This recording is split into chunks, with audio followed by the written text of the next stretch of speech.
शांति।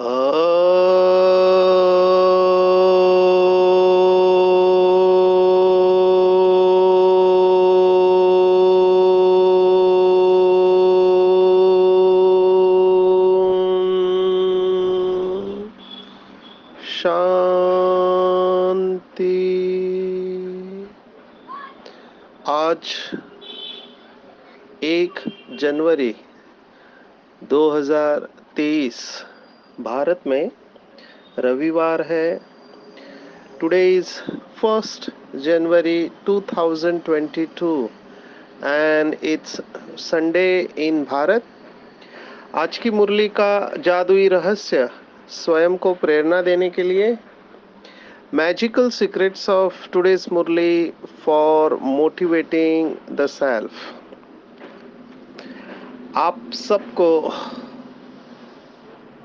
इस नव वर्ष, नव युग और नव जीवन की बहुत बहुत बहुत बहुत दिल से मुबारक हो, अभिनंदन हो, मुबारक हो।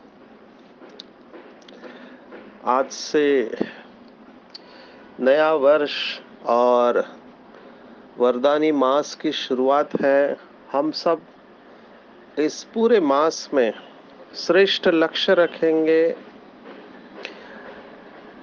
मुझे बहुत सारी श्रेष्ठ प्रेरणाएं आ रही है कि हम लक्ष्य रखें कि इस जनवरी मास में जैसे ब्रह्मा बाप ने अपने संपूर्ण कर्मातीत फरिश्ता अवस्था को प्राप्त किया, ऐसे हम भी इतना तीव्र पुरुषार्थ करें कि अगर हम पुरुषार्थ में थोड़े कम भी पड़े तो भी बाबा को हमारा पुरुषार्थ या लगन देख के लगे कि इसको मैं एक्स्ट्रा मदद करके इसको नंबर 1 बनाऊं। तो ऐसा श्रेष्ठ लक्ष्य रखे इस जनवरी मास में। साल की शुरुआत ही हम इतनी जोरदार करें कि इसका इफेक्ट पूरे वर्ष भर रहे और 2023 वर्ष हमारी प्रत्यक्षता और बाबा की प्रत्यक्षता का वर्ष बने। हो सकता है अगर हम लक्ष्य रखते हैं तो, जैसे बहुत सारे भाई बहने हैं जिनको संभव होता है वो पूरे मास मौन में रहते हैं। संभव है, चलो आपकी ड्यूटी ऐसी है कि आपको बोलना पड़ता है, संबंध संपर्क में आना पड़ता है, तो इतना तो लक्ष्य रखें कि कम से कम बात करें, कम से कम बात करें, अंतर्मुखता की गुफा में बैठे रहे कि मुझे ब्रह्मा बाप समान फरिश्ता बनना ही है, पक्का करें।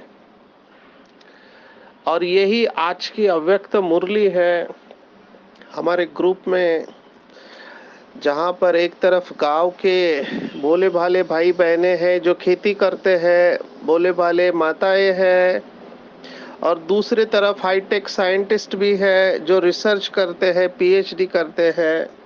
मिक्स ग्रुप है जो ये मुरली रहस्य सुनता है। तो आज की मुरली पीएचडी लेवल की मुरली है। अगर आज की मुरली को समझ में आ गया तो बहुत सारे सवालों के जवाब हमको मिल जाते हैं। इस मुरली को ध्यान में रखते हुए ही स्पार्क विंग में बहुत सारे रिसर्च हुए हैं। ये इस मुरली में जो वाइब्रेशन की बात आई है, बहुत गहरी बात आई है। समझने वाला इसको समझ जाएगा। मुझे लगता है इसके ऊपर पीएचडी हो सकती है, इतनी गहरी मुरली है। सीजन की आखिरी मुरली है। 26 मार्च 1993 को बाबा आए थे और मुरली का टाइटल अव्यक्त वर्ष में लक्ष्य और लक्षण को समान बनाओ। ये मुरली बार बार पढ़नी चाहिए, जेरॉक्स करके रखना चाहिए, बार बार लगातार पढ़ के नोट्स बनाओ, पढ़ो नोट्स बनाओ, पढ़ो नोट्स बनाओ, क्योंकि ये बीमारी को ठीक करती है। जड़ में क्या है वो बाबा ने बताया है। तो बाबा ने कहा कि ब्राह्मण जीवन का लक्ष्य है बाप समान बनना, तो बाप समान माना क्या? तो ब्रह्मा बाप समान आकारी फरिश्ता बनना और शिव बाप समान निराकारी बिंदु स्वरूप बनना। तो हमारा लक्ष्य है आकारी और निराकारी बनना, और हम है साकारी। तो बाबा ने कहा कि बच्चों में उमंग उत्साह भी है और चाहना भी है। मेरे पास बहुत सारे फोन आते हैं, खास करके पीछे आने वाले भाई बहने। वो कहते हैं कि हम नंबर लेना चाहते हैं, हमने बहुत कुछ मिस किया, साकार को मिस किया, अव्यक्त को भी बहुत भाई बहनों ने मिक्स किया है। तो फिर भी वो हिम्मत रखते हैं कि हम नंबर लेना चाहते हैं, तो हम क्या करें? उसका जवाब आज की मुरली है। जब बाबा ने कहा है कि 7 दिन वाला 30 साल के आगे जाएगा, अव्यक्त महावाक्य है, इसका मतलब जाना है कोई। अभी वो कौन होगा हम नहीं जानते हैं। लौकिक भगवत गीता मुझे याद आ रही है। 6ठे अध्याय में लौकिक भगवत गीता में अर्जुन पूछता है कि चलते चलते अगर कोई तपस्वी या योगी इस मार्ग में छोड़ देता है या शरीर छोड़ देता है तो उसकी क्या गति होगी, या योग भ्रष्ट हो जाता है। ये भगवत गीता का शब्द है, योग भ्रष्टो भी जायते। तो भगवान वाच है कि उसका पुरुषार्थ खाली नहीं जाएगा। वो अगले जन्म में जहां पे छोड़ा है वहां से आगे पुरुषार्थ शुरुआत करेगा। तो जो बाबा के बच्चे पीछे आए हैं और आते ही उनको ऐसे लगता है कि मैं बाबा का बहुत सिकिलदा पुराना बच्चा हूँ, फिर से बाबा के पास आया हूँ, लगन बहुत तीव्र है, बाबा से बहुत प्यार है, तो वो कमाई करके आए हुए हैं।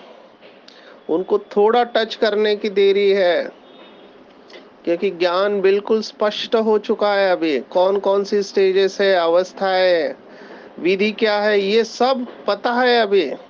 अगर किसी को नहीं पता है तो उसको अव्यक्त मुरलियों का स्टडी करना चाहिए। तो क्या करना है सबको पता है, अभी करने वाला चाहिए। जैसे मैं ट्रेनर हूँ, तो हम ट्रेनिंग लेते हैं या क्लासेस कराते हैं, भट्टियां कराते हैं, तो लोग हमको कहते हैं कि सर बहुत हो गया सुन के। हम सुन ही रहे हैं। यूट्यूब चैनल पे तो अभी एपिडेमिक है लेक्चर्स का। जैसे वो कोरोना का एपिडेमिक हुआ, वैसे लेक्चर्स का एपिडेमिक है। हर एक अपना चैनल खोल रहा है, ये भी वायरस की तरह फैल रहा है, और हर एक फेमस होना चाहता है, और टाइटल भी ऐसे रखते हैं लेक्चर के कि सामने वाला आकर्षित हो जाए।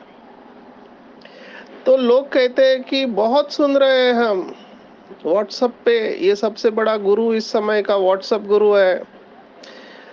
यहाँ पे कोई डिग्री की आवश्यकता नहीं होते, आप खुद यूनिवर्सिटी के वाइस चांसलर बन जाते हैं, और कोई भी बात को ट्विस्ट करके किसी का भी नाम डाल के आप भेज सकते हैं। तो इतने ज्ञान का भारी मार है, गूगल है, तो हम सुन ही रहे हैं। तो वो कह रहे हैं कि हम अभी सुनना नहीं चाहते, हम देखना चाहते हैं। यही आज की मुरली है। लोग सुन सुन के थक गए हैं और पक गए हैं। हम ट्रेनिंग में तो ऐसा कहते हैं, अगर कोई कहता है कि मैं अभी तुमको लेक्चर देता हूं तो लोग भाग जाते हैं। भारत में एक स्थान पर गए थे, वहां पे बोर्ड लगाया है लोगों ने, अभी वो तीर्थ क्षेत्र का स्थान है। वहां पर अच्छे घर वाले जो लोग हैं उन्होंने बाहर बंगले के बाहर बोर्ड लगा दिए, कृपया यहाँ आकर ज्ञान मत दो, क्योंकि यहाँ पहले से ही ज्ञानी रहते हैं। तो वो स्टेज भी हमारी आ गई है कि जब हम सुनना नहीं चाहते, देखना चाहते। माना लोग, ये आप समझ रहे हैं कि ये केवल बोलने वाले हैं, प्रैक्टिकल नहीं है। आप अगर अभी किसी पॉलिटिशियन का या किसी अभिनेता का भाषण रखो, वो कितना पावरफुल होता है, लोग उससे प्रभावित होते हैं, लेकिन परिवर्तन कुछ होता नहीं है। तो बाबा यही हमको कह रहा है कि बच्चे, लोग अभी देखना चाहते हैं। और बाबा ने ये साकार मुरलियों में भी कहा था कि अगर आप कहते हो कि सर्वशक्तिवान हमारे साथ है, मैं उसके साथ कंबाइंड हूं, अगर आप ऐसे कहते हो तो लोगों को वैसी भासना आनी चाहिए, और वो भासना आएगी वाइब्रेशन से। आपके बोल कितने भी मीठे हो, लेकिन अगर वाइब्रेशन नहीं है आपका वैसा, तो लोग आपको नहीं मानेंगे, लोग नहीं मानेंगे आपको। क्योंकि वाइब्रेशन बोलते हैं, आप कुछ भी बोलो लेकिन आपके वाइब्रेशन सच बताते हैं। जैसे आपके घर में कोई मेहमान आए, अभी ऐसे टाइम पर आए जो आपको बाहर जाना था या आप थके हुए थे, अभी उनके लिए आपको चाय नाश्ता जो भी बनाना है, लेकिन आप चेहरे पे स्माइल रख रहे हो, अंदर आप खुश नहीं हो, गलत टाइम पर आए, लेकिन आप बोल कुछ रहे हो, अंदर आपके कुछ और चल रहा है, तो सामने वाले को समझ जाता है। ऐसे ही हम कितनी भी अच्छी बातें सुनाए, अच्छी बातें तो दीवारी पर भी लिखी हुई रहती है, और बुरे लोग भी अच्छी बातें कर लेते हैं, तो उनमें और हमारे में फर्क क्या है? फर्क है वाइब्रेशन का।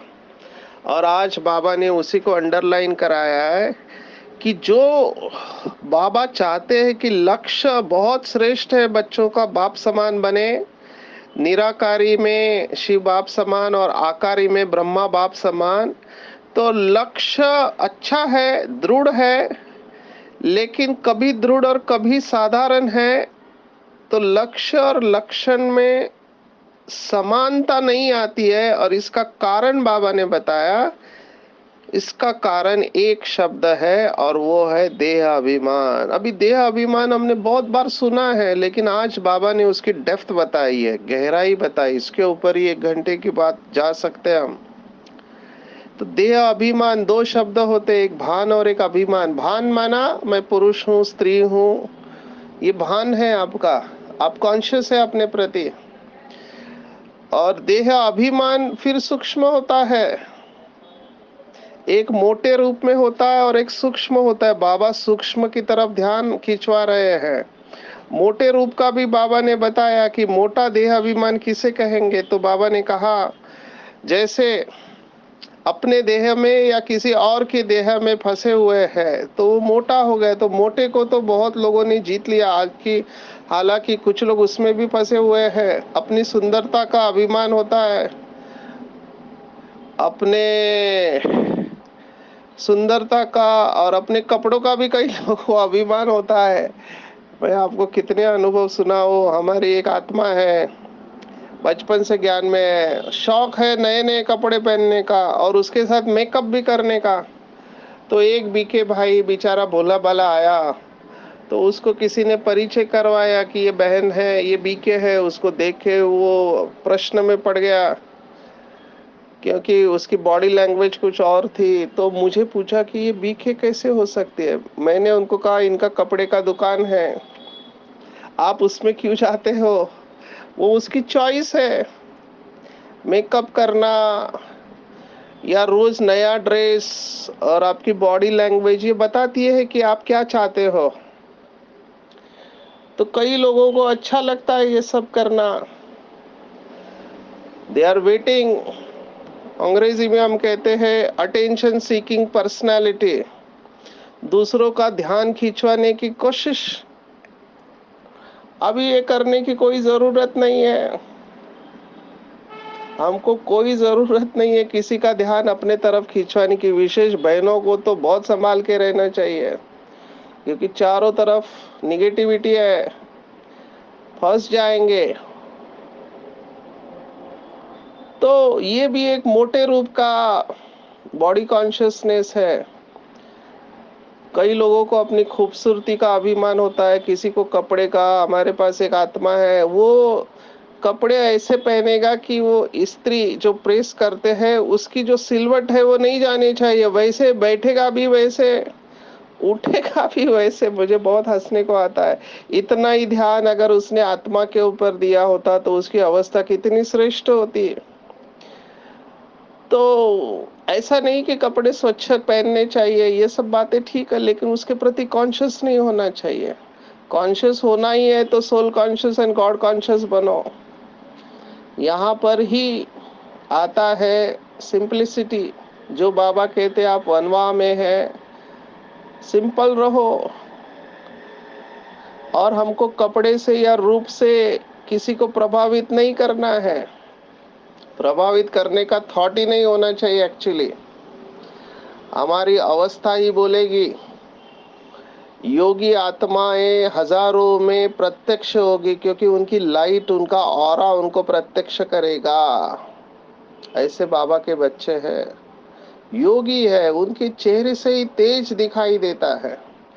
कई लोगों का मैं देखता हूँ डिप्रेशन वाला चेहरा होता है, चेहरे के ऊपर सिलवटे होते हैं फोरहेड में, जैसे ओल्ड एज में फोरहेड के ऊपर, फोरहेड माना कपाल प्रदेश के ऊपर लाइंस होती है।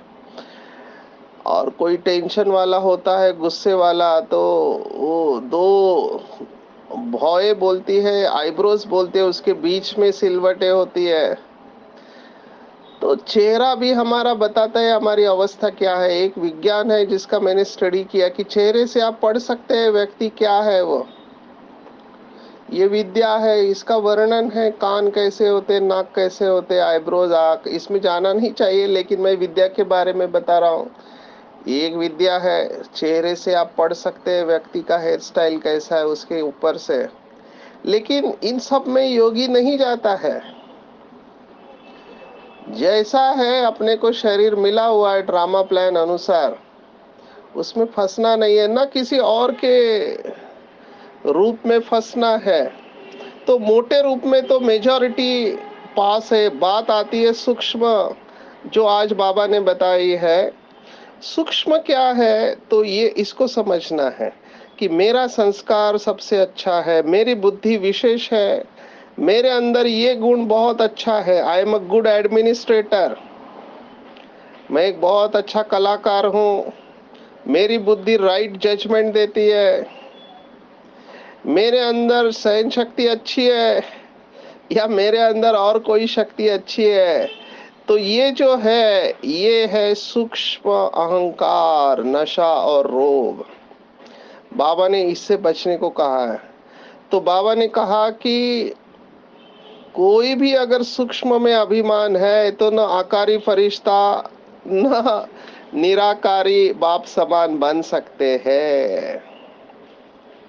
यही बात है कि नेचुरल और निरंतर हमारी आकारी और निराकारी अवस्था नहीं रहती है। चाहते हैं, उमंग उत्साह भी है, लेकिन नहीं रहते, क्योंकि सूक्ष्म में कुछ ना कुछ है। और बाबा ने बहुत मुरलियों में बताया है कि अभिमान की निशानी अपमान। तो अगर आप स्वमान में है तो आपको कभी भी अपमान की फीलिंग नहीं आएगी, रहम की फीलिंग आएगी। तो कभी भी अगर आप डिस्टर्ब होते हैं, अपसेट होते हैं, तो समझने का सूक्ष्म में अभी तक अभिमान है। अभी कई लोग कहते नहीं, लेकिन सामने वाला गलत है तो क्या। बाबा ने उसका भी जवाब दिया। बाबा को पता है ये प्रश्न आएगा, तो बाबा ने जवाब दिया कि रॉन्ग को रॉन्ग समझना ये ठीक है, आपके बुद्धि ने डिसीजन अच्छा दिया, लेकिन 3 शब्द है, समझना, समाना और मिटाना। अभी यहाँ पर मैंने क्या देखा कि कई लोग समझते हैं कि ये गलत है। अभी गलत को गलत ही कहेंगे, ये बात ठीक है, लेकिन गलत को अभी उसको कुछ कहो तो उसको बुरा लगेगा, इसलिए बोलते नहीं है, अपने अंदर रखते हैं। लेकिन ये सबसे बड़ा डेंजरस है, और यही पीएचडी का सब्जेक्ट है। यही पीएचडी का सब्जेक्ट है। बाबा ने इसके लिए शब्द इस्तेमाल किया, वाइब्रेशन। सामने वाले ने कुछ किया, कुछ बोला या कुछ हुआ, उसका वाइब्रेशन अंदर बैठ जाता है। और अगर इसको हमने नहीं मिटाया तो हम कितना भी योग करें, हमारा प्रकाश पूरे विश्व में नहीं फैलेगा, ना हमारे संस्कार परिवर्तन होंगे, क्योंकि हम कैच ही नहीं कर पाएंगे। न कैच कर पाएंगे न भेज पाएंगे। कई लोग मुझे कहते हैं मैं हमेशा शुभ भावना रखता हूँ, इतने साल से मैं शुभ भावना रखता हूँ, लेकिन सामने वाला बदलता ही नहीं है। उसका जवाब आज बाबा ने मुरली में दिया है, इसलिए इसको बहुत अच्छी तरह से समझना। अगर सूक्ष्म रूप में ये वाइब्रेशन रहा अंदर, तो हमारे वृत्ति के द्वारा जो शुभ भावना हम भेज रहे हैं वो पहुंचेगा ही नहीं, कितना भी कोशिश करो। क्यों? तो बाबा ने बहुत अच्छा उदाहरण दिया, जैसे सूर्य है, तो सूर्य का प्रकाश क्यों नहीं पहुंच पाता? क्योंकि दीवार दीवार आती है बीच में, और ये वाइब्रेशन दीवार का काम करती है। या तो दीवार होगी, दीवार माना कड़ा वाइब्रेशन, बहुत पक्का। दूसरा है दीवार नहीं है लेकिन काले काले बादल है, ये भी बाबा ने मुरलियों में कहा, ये भी वाइब्रेशन है। तीसरा हल्का बादल है। एक मुरली में बाबा ने 3 बातें बताई थी, वो 3 बातें भी इसके साथ जाते हैं। आज की मुरली में बाबा ने कहा दीवार है, काले बादल है या हल्का बादल है, वाइब्रेशन। उस मुरली में बाबा ने कहा था लकीर। एक होती है पत्थर की लकीर माना दीवार की तरह, एक होती है रेत की लकीर काले बादल, और एक होती है पानी की लकीर हल्के बादल, आते हैं जाते हैं। और बाबा ने इसके लक्षण भी बताए। ये है रूहानी सर्जन, जो आत्मा का सर्जन है, डॉक्टर है बाबा, वैद्यनाथ है। तो बाबा हमारे सभी बीमारियों को जानता है। तो बीमारी के लक्षण बाबा ने बताया, जैसे हम बताते हैं ना टाइफाइड, मलेरिया, हेपेटाइटिस, तो उसके लक्षण होते हैं। ऐसे ही आज बाबा ने ये वाइब्रेशंस अगर हमारे अंदर है तो उसके लक्षण बताए हैं। एक एक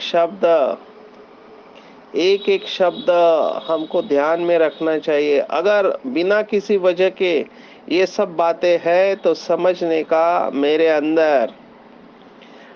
अंदर ये वाइब्रेशन पड़े हुए हैं। तो आप चेक करना, चलते चलते बिना मतलब के, बिना किसी कारण के आप उदास हो जाते हो, वाइब्रेशन है। मूड ऑफ होता है, वाइब्रेशन पड़ा हुआ है। बहुत कोशिश करते हैं, संस्कार नहीं बदलते, वाइब्रेशन पड़ा हुआ है। तो ये जो वाइब्रेशन का थ्योरी है, इसको बहुत अच्छी तरह से समझना। वाइब्रेशंस बुद्धि में होते हैं, क्योंकि वाइब्रेशंस को फील किया जाता है। मेरे पास ये केसेस है, 10 साल हो गए, 15 साल हो गए, किसी ने कुछ बोल दिया, वो इतना गहराई में दिल तक चला गया कि निकल ही नहीं पा रहा है। उस आत्मा के प्रति शुभ भावना आ ही नहीं रही है। किसी के अंदर डर का वाइब्रेशन चला गया, किसी के अंदर गुस्से का वाइब्रेशन चला गया। अभी वो बहुत डीप में पड़ा हुआ रहता है। इसको मिटाना है। जब तक ये मिटेगा नहीं, मेरा प्रकाश फैलेगा नहीं, मेरी शुभ भावना फैलेगी नहीं, मैं विश्व की स्टेज पर नहीं आऊंगा। ये वाइब्रेशन जो निगेटिव है या व्यर्थ वाइब्रेशन है, ये निर्मल बनने नहीं देता है, निर्मलता की स्टेज नहीं आएगी।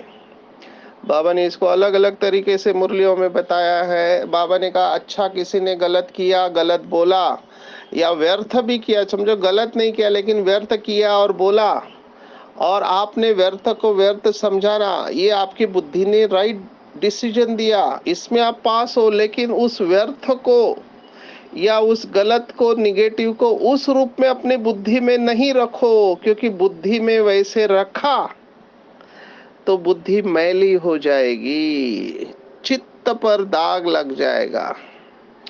और यही होता है।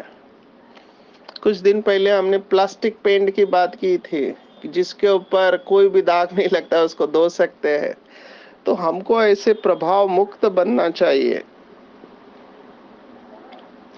तो वाइब्रेशन अगर है तो चेक करना, किसी काम में दिल नहीं लग रही है, वैराग्य आ रहा है अल्पकाल का, उदास उदास फील हो रहा है, या सोचेंगे चलो इस छोड़ के कहीं दूसरे स्थान पर चले जाए, थोड़ा रेस्ट में चले जाए, दूसरों से किनारा कर लेंगे थोड़े टाइम के लिए, ये सब जो है बाबा ने कहा अंश की कमाल है। कमाल नहीं करना है, धमाल धमाल करना है, लेकिन ऐसी धमाल नहीं है।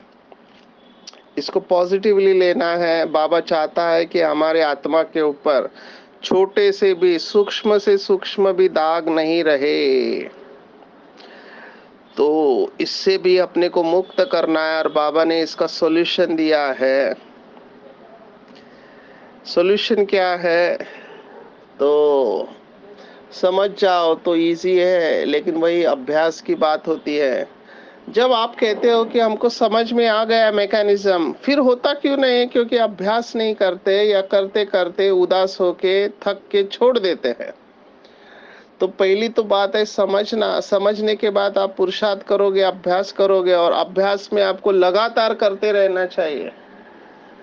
मैनेजमेंट में कहते हैं कि अगर आप किसी लकड़े को तोड़ रहे हैं, उसको लगातार उसको घाव दे रहे, लकड़ी को या और कोई मेटल को, तो जब वो टूटता है लकड़ा या मेटल, तो ये नहीं कि वो आखिरी घाव से टूटा, पहले सभी घाव इंपॉर्टेंट है। स्वल्पम अप्यस्य, ये हमने देखा भगवत गीता में दूसरे अध्याय में। स्वल्पम अप्यस्य धर्मस्य, छोटा छोटा पुरुषार्थ जमा होने लगता है। इसलिए कभी गिव अप नहीं करना चाहिए। ये श्लोक को रट लेना चाहिए। स्वल्पम अप्यस्य धर्मस्य, छोटा छोटा पुरुषार्थ हमारे जीवन में जमा होने लगता है। आप अगर मधुमक्खियों को देखो, वो फूलों के अंदर से कितना छोटा छोटा कण निकालते रहते हैं, और निकाल निकाल के इतना बड़ा मधुमक्खी छत्ता अपना बना लेते हैं, जिसके अंदर कितना सारा शहद होता है। पर वो शुरुआत छोटे छोटे से होती है, बूंद भी नहीं होता है, एकदम छोटा होता है। तो ऐसे ही हमारा पुरुषार्थ है, छोटी छोटी स्टेप्स उठाते रहो, बेबी स्टेप्स उठाते रहो, एक दिन ये सब जमा हो जाएगा। बाबा ने एक मुरली में कहा है कि बाबा पूरा पुरुषार्थ देखते हैं आदि से अंत तक, आपने क्या किया। समझो आपने 80% भी किया, जैसे गृहस्थी वालों को बाबा 20% डिस्काउंट पहले से ही है। संगम युग डिस्काउंट का युग है, क्योंकि बाबा को पता है बच्चे घर गृहस्थ में रहते हुए, अपना काम धंधा करते हुए परमात्मा को याद करते, हाउ टफ इट इज। तो बाबा ने डिस्काउंट दिया हुआ है, लेकिन हम इतना 80% तो हमको मेहनत करना पड़ेगा। तो जो ये आता है, बाबा ने बहुत अच्छा पकड़ा है आज मुरली में, कि जो कहते हैं कि चलते चलते कोई बड़ी बात तो भूल की नहीं है, आज पता नहीं क्या हो गया, जैसी स्थिति चाहिए वैसे है नहीं, आज अकेला लग रहा है, निराश लग रहा है। अमृत वेला भी किया, क्लास भी किया, सेवा भी किया, जॉब भी किया, लेकिन ये क्या हो रहा है? ये है वाइब्रेशन, और इसको मिटाना है, और इसके लिए बहुत पावरफुल योग करना है। मिटाना ज्वाला रूप अवस्था, ज्वाला रूप अवस्था में मिटेगा। बहुत अटेंशन रखना है। तो मैं कौन, बार बार इसको याद दिलाओ कि मैं साधारण नहीं, निराकार सो साकार हूँ।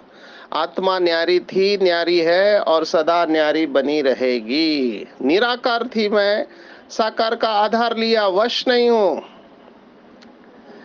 अगर बॉडी कॉन्शियसनेस में आ गए, माना वश हो गए। मैं निराकार थी, हूँ, और सदा निराकार रहूंगी। इस शरीर का मैं आधार ले रही हूँ। तो ऐसे मालिक बनकर अगर हम कर्म करेंगे, तो ये अवस्था नेचुरल रहेगी।